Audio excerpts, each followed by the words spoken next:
And welcome to the Heart to Heart show. My name is Elene Marsden, and this is the regular Hangout show that we have every Thursday at 4 o'clock British summertime. You wouldn't think it was British summertime right now. We've had the most incredible lightning storm, and we were fingers crossed the technology was going to work, but the show must go on.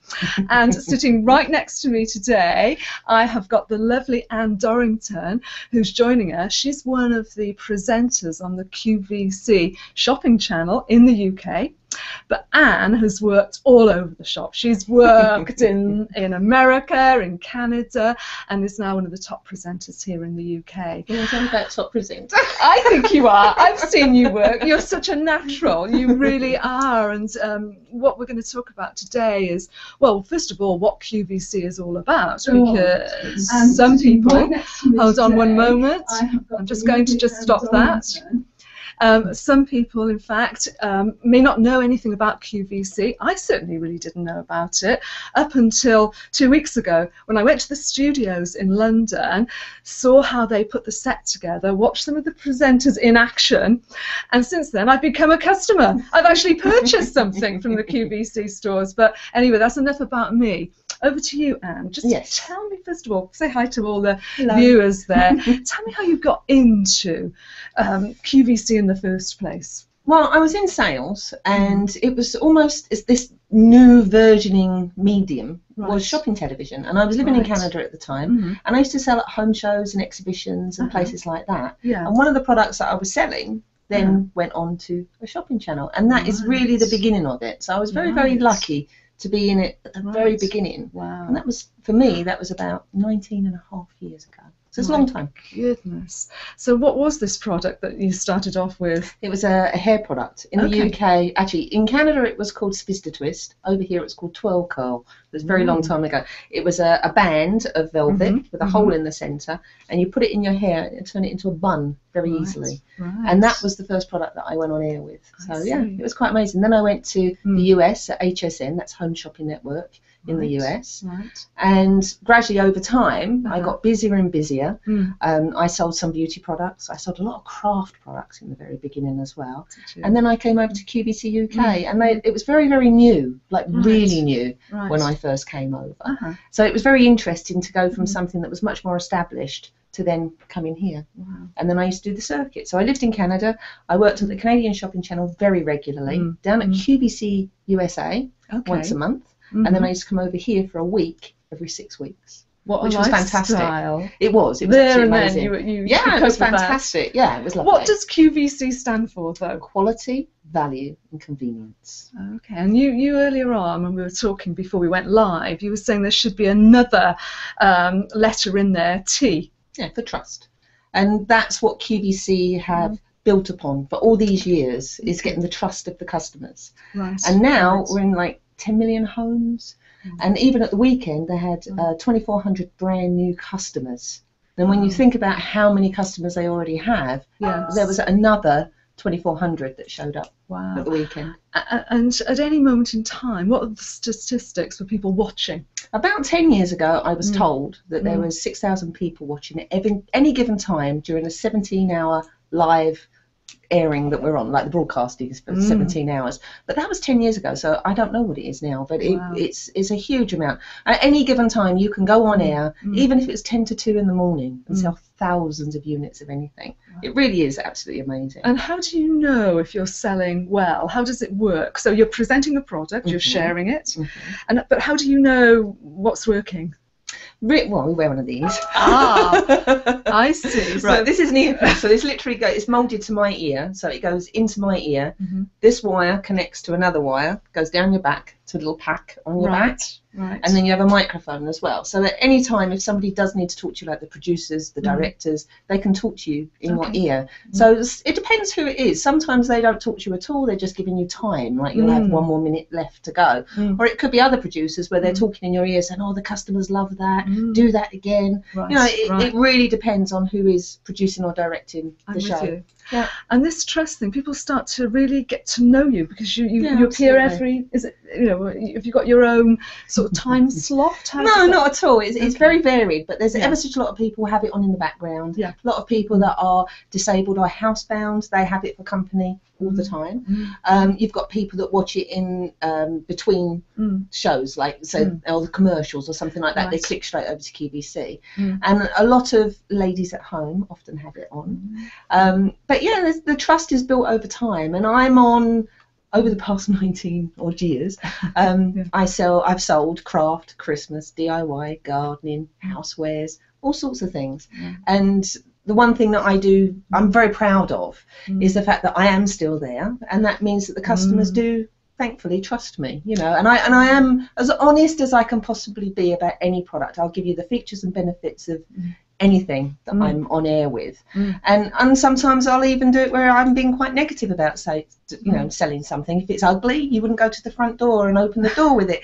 If it's something that's spiky, I will tell you, you've got to respect the spike. I'll give you as much information as I possibly can, even if it's not a product for me. It might be a product you love. Yes, it's not necessarily a product I love, and I will say that on air as well. This isn't for me, but this would be for you. Right. And I'll give you all the features and benefits that go along. So you're not just doing. I'm not doing it just for the money. You really are sharing what you think is good about the product. Absolutely, because my reputation's on the line as well. I mean, if I sold lots of things and I told lies about them, and that's really called overselling. This is the best product I've ever seen. We've got a lot of rules and regulations that we need to stick to as well about what we're allowed to say.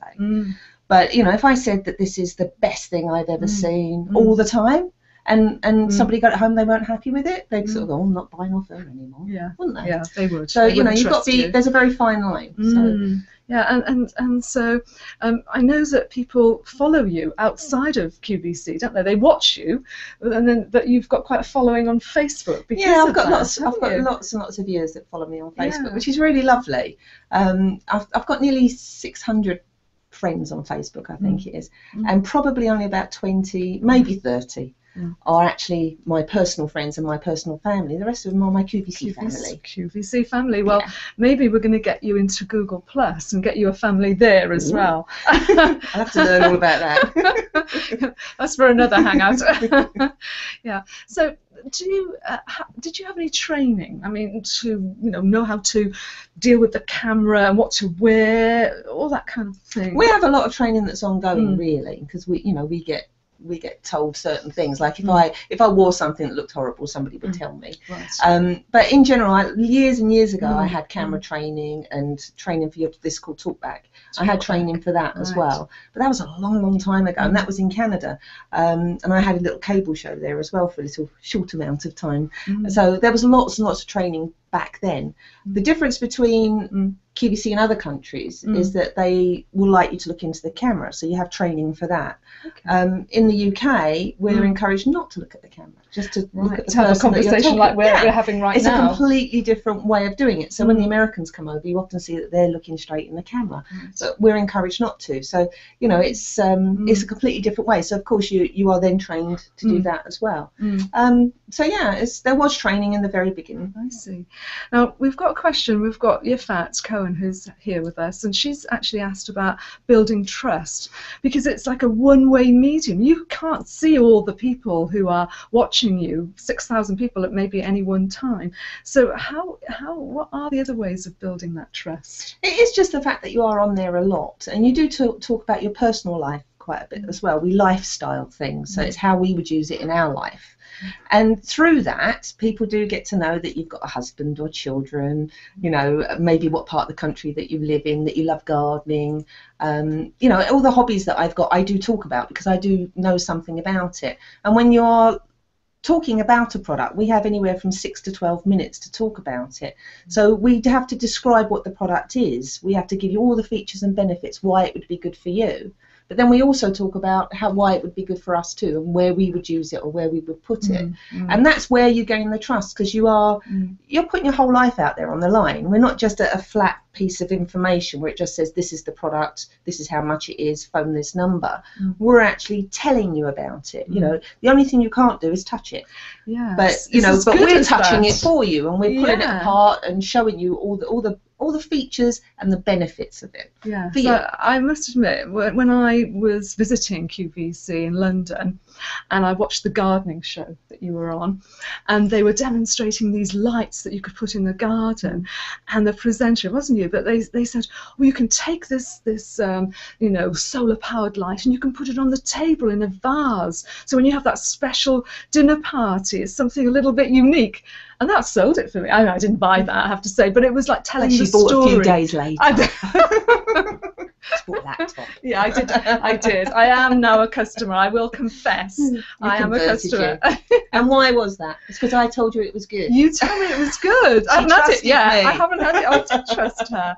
But isn't it interesting? And I meant to say at the very beginning of this show that at the end we're going to give people the opportunity, if you've got questions that you want to ask Anne, you want to come into the Hangout at 4:30. I'll keep the Hangout open. You'll be able to come in and just, you know, ask Anne any questions you want. But do get the questions in the chat anyway, because there's plenty of places for you to ask those questions. Anyway, let's go back to QVC. You know, it's a huge company, isn't it? Is. How many staff work there? I'm not actually sure. I think at some point somebody told me there was about 400 office staff. And I know there is, I think the amount of guests that walk through the green room, which is where we all hang out before we go on air, is 3,500 people that walk through there in a year. Now, I walk through there quite a lot during the year, so that doesn't mean there's 3,500 guests, but that's how many times people do walk through that green room. So there's ever such a lot of people involved. Because you've got, that's the, like 400 says the office staff.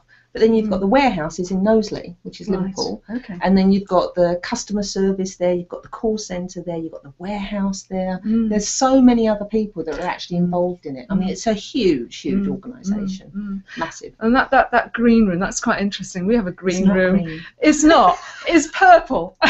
It's white and purple, bit of silver. Absolutely, but it's very very comfortable, and you've got the dressing rooms there as well to put your makeup on before you go on. Big lights.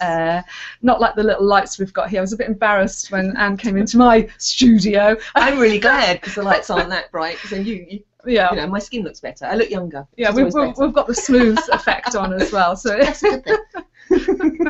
Yeah, but no, I mean the whole process, you know, to see all the lights and all the cameramen and the producers of the show, and all the products are all lined up, aren't they, and wheeled in on trolleys in the order that you're going to be presenting them. We bring in our own samples, our own props. We set up our own area. We set up our own face, as in we do our own makeup, our own hair. But it's a really smoothly run organisation. We show up 2 hours before the show. Wow. We go backstage, and you have to have a special pass to go backstage.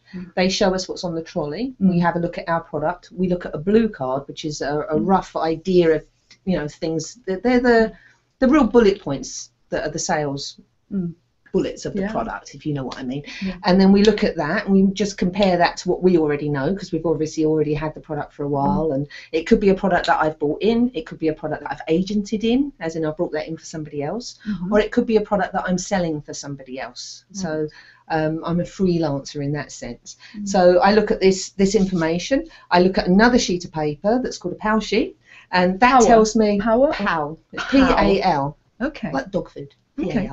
And that will tell me how many minutes I'm on. It will tell me what the product is, what my targets are, how much stock we've got, you know, actually got in stock. It'll give me every bit of information that I personally need for when I go on. Because if it was something where you had a pink one, a purple one, and a blue one, you know, then I need to know how many of those, how many of those, how many of those, that sort of stuff. Yes. And then there's a floor manager that will direct me into the studio, tell me where to set up, and the floor manager is the person that runs the studio during the hour that we're on.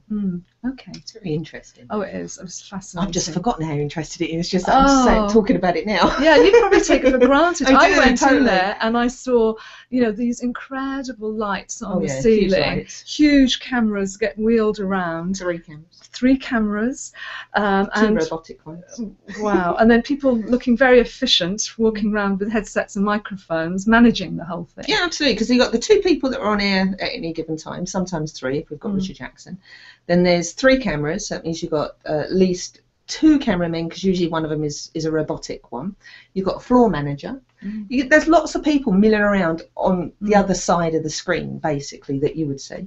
And we could not do our job without the backstage people. They are absolutely amazing. You know, they're the ones that keep us going. They give us the information that we need. Yes. We honestly couldn't do it without them. You've also got show control. They look after all the samples. We usually have our own sample, but what if our sample broke? Then what do we do? So we go to the show control. Usually have two, and they keep. I mean, if you think how many different products that QVC sell and the different brands, they keep them all safe. They keep all the pieces together. They've always got a sample that we can use if one breaks, which is fantastic. We were talking before about when things go wrong, and that's part of the charm of QVC. You don't worry if things go wrong. You keep going, almost like with any Hangout show. You have to just keep going and go through. I had a sound earlier on that shouldn't have piped up, so you just have to keep going. Yeah, and that's what I mean, there could be people other people are setting up around the studio as well. They could drop something that I'm doing. It could break, you know, while I'm on air. Has that happened? Yeah,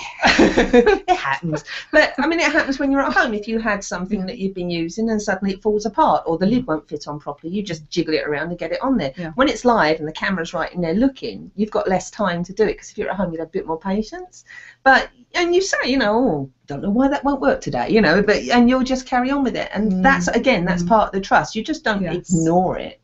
You have to address it, and then people know, you know. Yeah, it's part of being natural, and that's why what people like. Hopefully. You know, if it was all perfect all of the time, sometimes things do go wrong. Okay. I'm almost tempted to ask you what your worst disaster was, but I'll tell you one. I've got one. I had these hooks. They were round hooks. Yes. It was a circle. Yes. Suction cup. Yeah. And it had a hook that came off the front, yeah. and you literally took the hook and pulled it down, and that was what would give you the suction. Okay. And I was on it. I hadn't been at QVC UK very long, so I was coming over from Canada. Had all these heavy pots and pans, and it was supposed to carry a certain weight. And we had a shower door behind us, like a glass door, and we had clink, clink, clink all the way along. Yeah. Put all these things up, turned to camera, and one by one they went drop, drop, drop. And it was in order. It was. I went, and that was Claire Sutton and I. Oh, and it was in that case, I ignored it completely because I didn't have a clue what to do about it. So, but that was the surface that we put it on. I hadn't cleaned it before. Oh gosh! Oh, there we are. Oh my goodness. So what do you love about your job? What makes you excited about it? Oh, I don't know. I absolutely love what I do. I always have. I love selling things, and I've always have. Right from very, very small. I do enjoy selling things. I love the fact that when you walk into QVC, I know a lot of people there, but I don't see them out of work that often, because some people live up in Yorkshire, they could live down in Cornwall, could be anywhere. I live in Essex. But when we walk in, you always see someone that you know and love, you know, and that part of it is huge. Yes. We all help each other all the time. Some of my best friends are at QVC, and I don't know, you do get a real feeling of community. Again, trust. I trust QVC, they trust me, the viewers trust me, you know, it sort of works like that. But we do truly have, you walk in and everyone's just there, right, how can we make this show happen? Yes. And as a team, we do it. So I felt that when I arrived on that Saturday morning. It was at 7 a.m. and, you know, the lady that I came up with, Joanna, you knew her, and it was like best friends, and you've known her for years. And I did get the sense that it was like a family thing. It was a grumpy man on the reception, though, checking passes. But other than that, he's security. He's got to be. And he's lovely. His name's Yuri, and he's not really grumpy. Oh, I'm so sorry. Gives that persona. Sorry, Yuri, if you're watching this. I hope you are. No, but he's lovely. He's lovely, really. But when it's somebody new, he gives that persona, because he's you've got to do your job. Yeah, you have to sign in. You have to get a pass. Somebody has to come down and get you. I mean, it's pretty serious getting into that building, isn't it? Absolutely. Fort Knox. It's like, who are you? Oh, who yes. are you with? Who are you going to go see? Indeed. Now, I would love to ask Ifat if she'd like to come onto the show and actually ask Anne some questions, because I know, Ifat, that you were interested in the topic of this hangout. So, Ifat, would you like to ask Anne a question? Would I ever? I'm the only one like filling up the entire all the comments. Hi, Anne. This is so awesome. Hello. I got a bunch of questions. Do you get to test the products before you are supposed to sell them? Yeah, absolutely. Most of the time I get a good couple of weeks beforehand, and I can play with it, pull it apart, do whatever it takes. And then, like I said, I put together a features and benefits for it. I find out what it won't do as well, so I'm very honest about that. Like I won't sell a window polisher and telling you that it's going to polish your floors as well. So yeah, I get quite a bit of time usually. So what happens when you're supposed to sell a product and you will never buy it or use it or want your name associated with it because it's just not the best product? Can you say no? Can you say no? I'm not selling that. It depends. Sometimes you can say no, but as I was saying to you earlier, wasn't it? Like some things that I would love, you wouldn't. You know, and things that you would love, I wouldn't. So that's sort of the art of finding out what it is that is so fantastic about this product, and then you're selling it to the people that really enjoy that product. It doesn't have to be something I like, but it just has to be. I just have to give out the information to see if it's what you would like. That's true. And you know, again, honesty and trust comes with that. You know, I have often said on air, you know, this isn't for me, but it would be for so and so. Like when we do Christmas products, I like all the multicoloured type stuff. My friend only likes clear. She's another guest presenter on QVC. So, and I will say, you know, this is beautifully white and clear, and the tiny little LED bulbs that are just so beautifully white. That wouldn't be for me, but that would be for Jill. You know, and and that's sort of how you do it. So it might not be that I love it, but I know somebody else that would. So I'm sure you became like the perfect complimenter. Every time you see someone, you're like already finding the stuff that you like about them, even if they have stuff that's like rubbing you off. Yeah. I think, like, never assume. You know, when I go networking, and you should never assume that somebody's not going to want to join your networking group. You give them the opportunity, and it's the same with this, really, isn't it? It is really, totally, because it's like I said. I mean, I don't have to love it. And in fact, on air, I rarely say that I love something. I will tell you that it's wonderful, that it's amazing, that it's beautiful, look at the colours. I would tell you all of those fantastic things, but it's very rare that I'll say I love it unless I honestly do. Ooh, I'll have to watch out. Watch out for that word then, and I'll be buying it. Right? So another question is, I noticed that, you know, in our language, we're very short and we use a lot of it, right? What do you think about it or stuff? But in it sounds like you're very descriptive. This is very red, you know, like you're more describing the features and stuff. Does that become a part of yourself right now, like your speech? You are very descriptive. I don't know really. That's a really hard one. I really don't know, because when I do go to QVC, I do switch on like TV talk, because there's so many rules and regulations about things that we can and can't say. We can't make absolutes. You can say, in my opinion, this is the best product in the world, but you can't say this is the best product in the world. So yeah, I do sort of turn into a TV talk a bit, I would imagine, TV speak, whereas in my real life, I probably don't so much, being honest. But you know, it's very interesting because I just came back from an event and we were talking about marketing language and copy. And the hardest thing is that we're talking in very perceptual things. You know, this will, you know, you will rank on page 1 of Google if you use my stuff. But ranking is very subjective, you know. Yeah. See, that would be an absolute for you to say that. See, I wouldn't be able to say that. I would have to say, in my opinion, if you purchase this or if you use my service, this is what I can do for you. But you have to qualify at the beginning. It's just like with selling cosmetics. If you watch any of the commercials with cosmetics, I don't know about in the States, but over here it always says may reduce fine lines and wrinkles. You know, it doesn't say it will. You know, so you have to be very, very careful with stuff like that. I mean, if I was selling outside of QVC, would I still speak that way? Probably.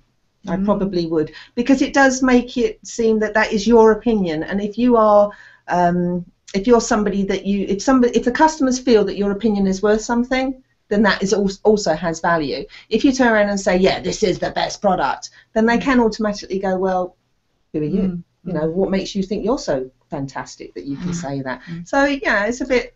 You're like a subtle leader, because, you know, people have built that trust. They know you. They've watched your son grow up. They know a lot about you. And also, and I've got the time. When you're running a seminar or doing some sort of speaking engagement for something like that, you haven't got the time. You've got a set amount of time that you've got to get that out, and then you're done. With me, I know I'll be on again next week. So, you know, they can sort of they can know me better from that, because I'm chipping away at them a little bit at a time. It's like these regular Hangout shows that we're doing. The whole idea is people start to build trust, they get to know you, they've seen how you interact with people. And people decide. I mean, unfortunately, they're not all in this room today. No, with us. No, but through this, they get to know us a little bit. You know, they get to know you. Absolutely. Yeah. Do you now that you're a celebrity, right? You're very known. You're known. You have, you're on TV, and you have a feature, a certain way of appearing on TV, and people seeing you. Do you feel any pressure to come out the door always looking your bestest, or do you ever come out in like, just PG, I'm just going shopping?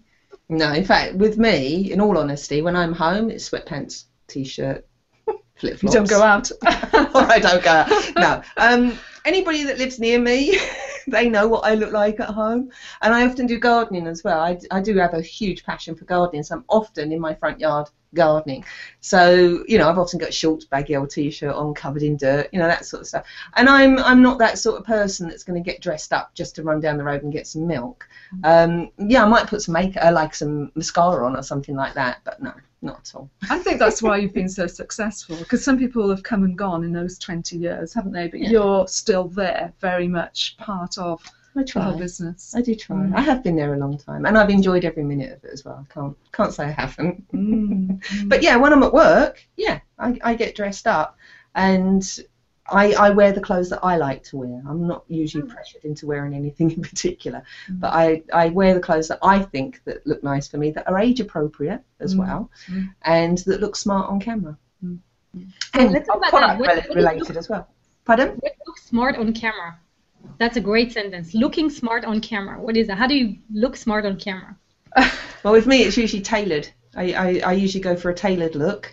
Some people go for a very pretty, floral, fluffy, very delicate type of look. I'm not so much. I'm more of a, if I'm doing gardening, it would be a shirt and a pair of jeans.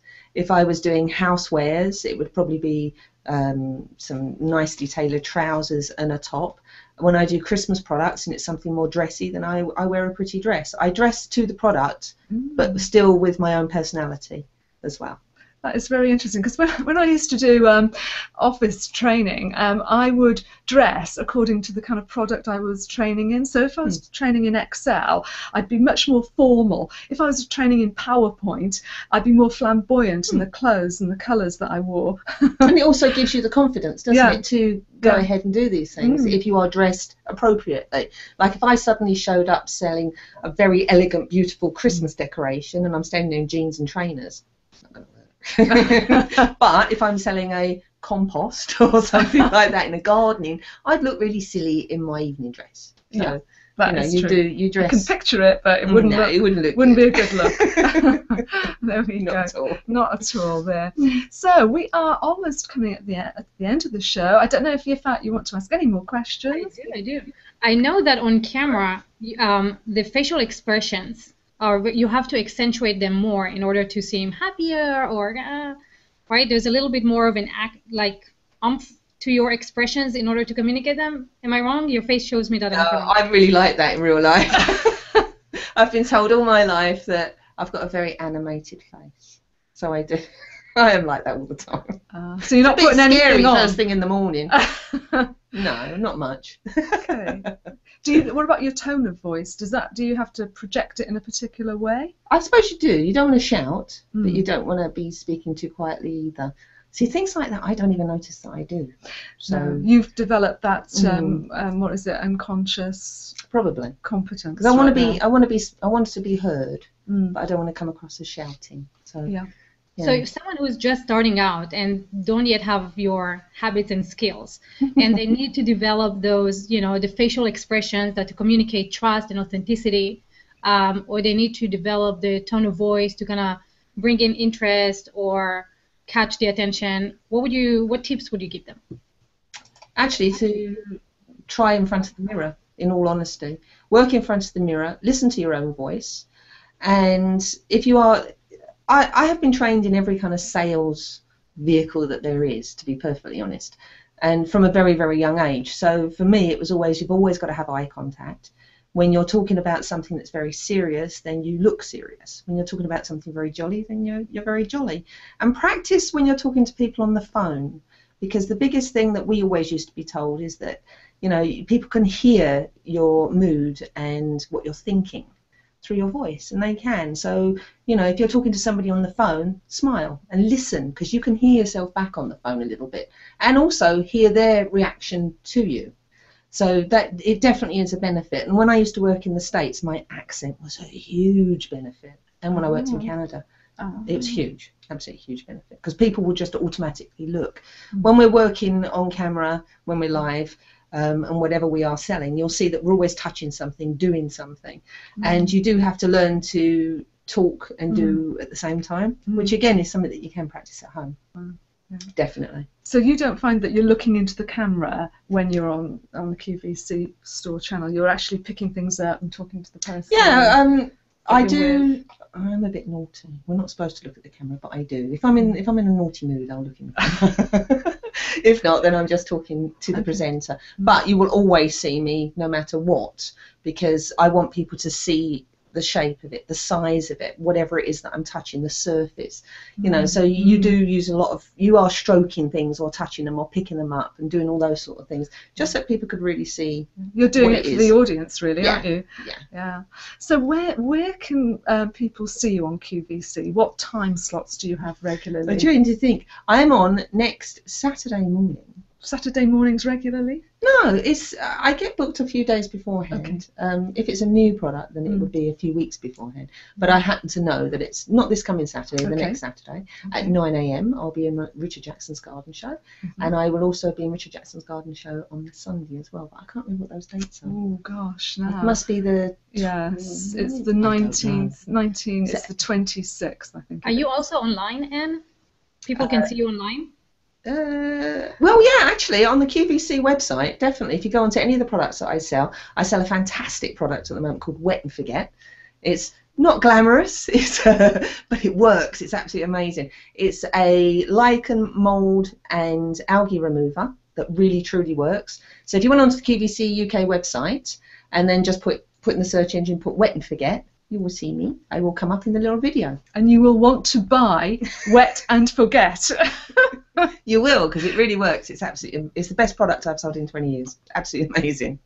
Well, on that point, I think I'm just going to say there's nothing more to be said, but I'm just going to say thank you so much. You're very welcome. Anytime. We learnt so much, and I'm sure, Anne will hopefully come back on another show to tell us a little bit more. Thanks very much for Yafat for coming along and helping us get our set sorted out in the green room. Appreciate your help there. Thanks Benji as well for standing by with any questions. And I'm going to stop the broadcast now, but anyone is welcome to join in. I'll post the link in a short while. And I just want to say, do come back next week. Next week I've got Lee Rickler from the UK going to be talking about his new website, which is Hangout Staff, which if you're in the Hangout business and you want to know how to get staff, producers, people to track your comments, then he's the man. So that's next Thursday at 4 o'clock. So till then, I'm just going to say goodbye and thanks ever so much for tuning in. Bye for now, everyone.